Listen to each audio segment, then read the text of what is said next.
Hello everyone, welcome to EduTap. So in today's JAF Foundation series, we'll be discussing the topic income recognition for NPS.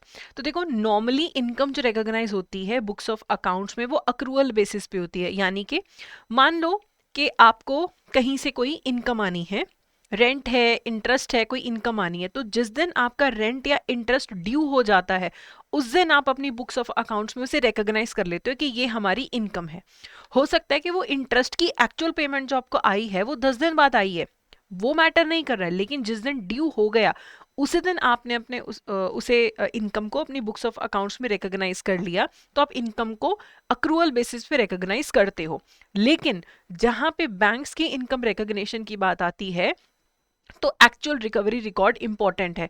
तो globally भी NPS जब होते हैं, non performing assets जब होती है, उन पे अगर कोई इनकम रिसीव होनी हो तो वो अक्रूअल बेसिस पे नहीं, जब एक्चुअली पैसा रिसीव हो तब इनकम रिकॉग्नाइज होती है।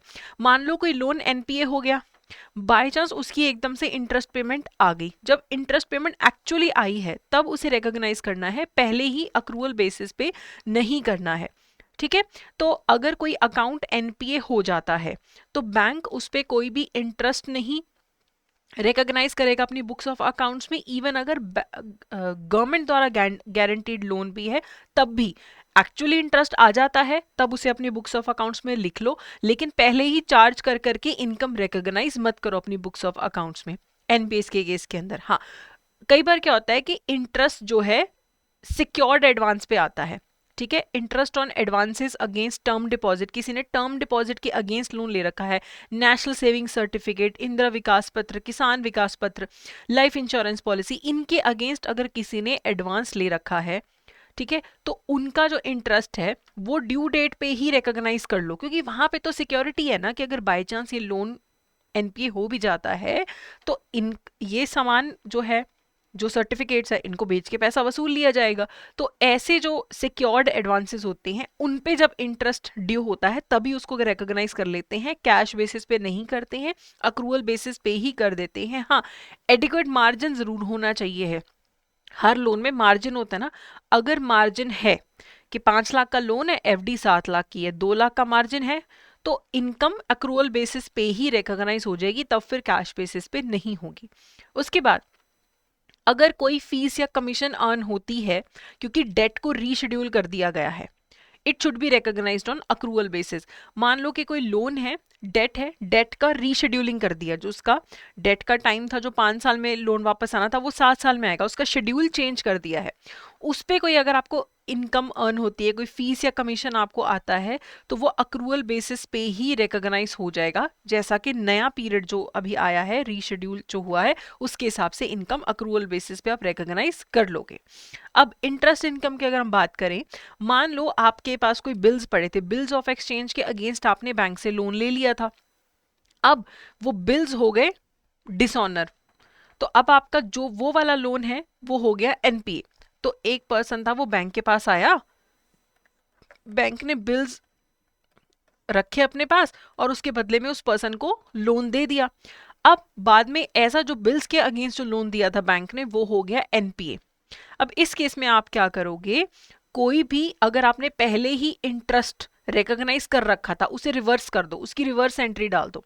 अब जैसे आपको पता था कि इन बिल्स का जो इंटरेस्ट का पेमेंट है ना, जो ये लोन दिया था इन बिल्स के अगेंस्ट, 1 जून को उसके इंटरेस्ट की पेमेंट आनी थी, आपने क्या किया, बैंक ने 1 जून को रिकॉग्नाइज कर लिया कि 1 जून को पेमेंट आनी है, 1 जून को आई नहीं, अब वो एनपीए हो गया लोन, तो आप इन सबकी रिवर्स एंट्रीज डालोगे अब इसको।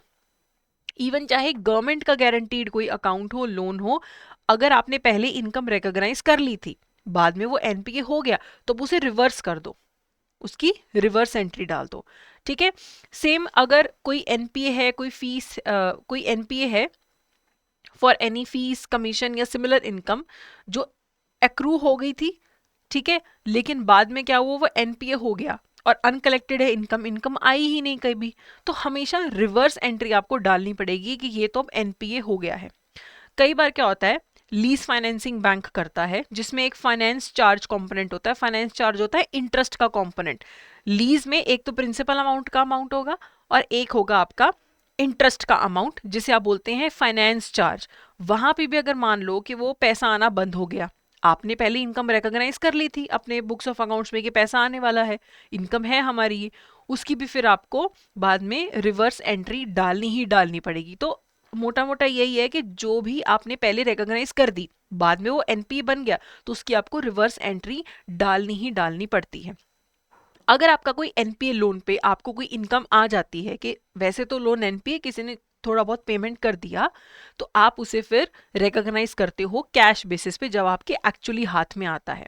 ऐसा नहीं होना चाहिए कि किसी ने पुराना लोन अलग है और एक नई उसने एडिशनल कोई क्रेडिट फैसिलिटी ली है, वो डिफरेंट है, वो नॉर्मली रिकॉग्नाइज होगा। लेकिन अगर कोई एनपीए पे कोई इनकम आती है तो वो फिर कैश बेसिस पे आप रिकॉग्नाइज करते हो। अगर मान लो कोई क्लियर अग्रीमेंट नहीं है रिकवरीज को लेके कि प्रिंसिपल इंटरेस्ट अगर बाद में रिकवर होता है तो क्या करना है, तो बैंक की हमेशा एक ही कंसिस्टेंट पॉलिसी होनी चाहिए कि हमने इनको कैसे डील करना है। ऐसा नहीं होगा कि एक लोन में किसी और तरीके से डील कर रहे हैं कि अगर कोई अमाउंट रिकवर हो गया तो अलग तरीके से डील कर रहे हैं, दूसरे लोन से कुछ अमाउंट रिकवर हो गया एनपीए से तो अलग तरीके से डील कर रहे हैं। पॉलिसी जो है वो हमेशा कंसिस्टेंट ही होनी चाहिए है। अगर कोई अकाउंट एनपीए हो जाता है तो उसके इंटरेस्ट को रिवर्स कर दो। उसमें आप क्या करते हो, जब आपकी कोई इनकम आती है ना, तब आप उसे प्रॉफिट एंड लॉस अकाउंट पे क्रेडिट करते हो कि इनकम आ गई, लेकिन अब वो एनपीए बन गया तो आप उसे फिर पीएनएल अकाउंट को डेबिट कर दोगे, रिवर्स की एंट्री डाल दोगे। हाँ, बैंक साथ के साथ एक मेमोरेंडम अकाउंट बना के रखता है, उसमें ये सारे जो इंटरेस्ट है उन्हें रिकॉग्नाइज करके रखता है कि अगर ये एनपीए ना होते तो फिर ये सारी इंटरेस्ट पेमेंट हमें आनी थी। साल के एंड में जब बैंक अपने ग्रॉस एडवांसेस वगैरह कैलकुलेट करता है तो वो रियलिटी के बेसिस पे करता है, ये मेमोरेंडम अकाउंट के बेसिस पे नहीं करता है। हर साल के एंड में 31 मार्च को जो अकाउंट्स ऑडिट होते हैं उसके हिसाब से कितने एनपीएस हैं बैंक के, ये बैंक को बताना पड़ता है और ग्लोबल पोर्टफोलियो पे बताना पड़ता है कि ग्लोबली जो उनके इवन फॉरेन ब्रांचेस में भी जो एनपीएस हैं वो भी इंडिया में as per RBI guidelines banks को बताने पड़ते हैं कि ग्रॉस एडवांसेस कितने हैं, नेट एडवांसेस कितने हैं, एनपीएस कितने हैं, ग्रॉस या नेट। ये प्रिस्क्राइब्ड फॉर्मेट में after audit end of year पे बताना पड़ता है। ठीक है, तो इससे रिलेटेड कुछ एमसीक्यूज कर देते हैं। What is the basis for income recognition for NPS internationally? क्या इनकम रिकॉग्निशन कैसे होता है एनपीएस का? अक्रूवल बेसिस पे, कैश बेसिस पे, मॉडिफाइड अक्रूवल बेसिस पे या फिर प्रोराटा बेसिस पे? तो कैश बेसिस पे होता है एनपीएस का इनकम रिकॉग्निशन, कैश बेसिस पे होगा, अक्रूवल बेसिस पे नहीं होगा।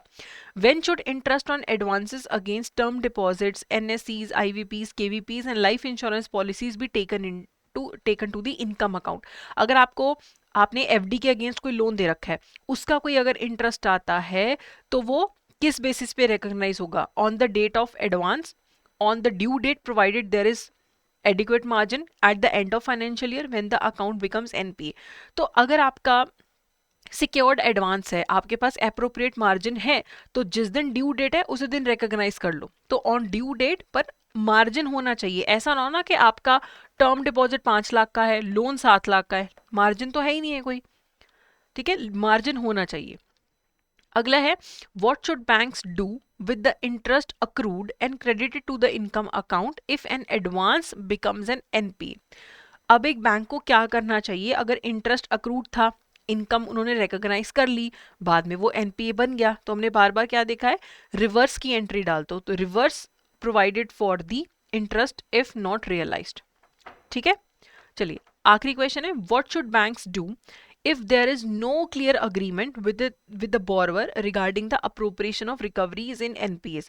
अगर कोई क्लियर अग्रीमेंट नहीं है कि जो रिकवरीज होंगी एनपीएस का उनका अप्रोप्रिएशन कैसे होगा, तो उसमें क्या करना है, बैंक को एक यूनिफॉर्म अकाउंटिंग प्रिंसिपल फॉलो करना है और उसे कंसिस्टेंटली अप्लाई करना है, बार बार पॉलिसी चेंज नहीं करनी है।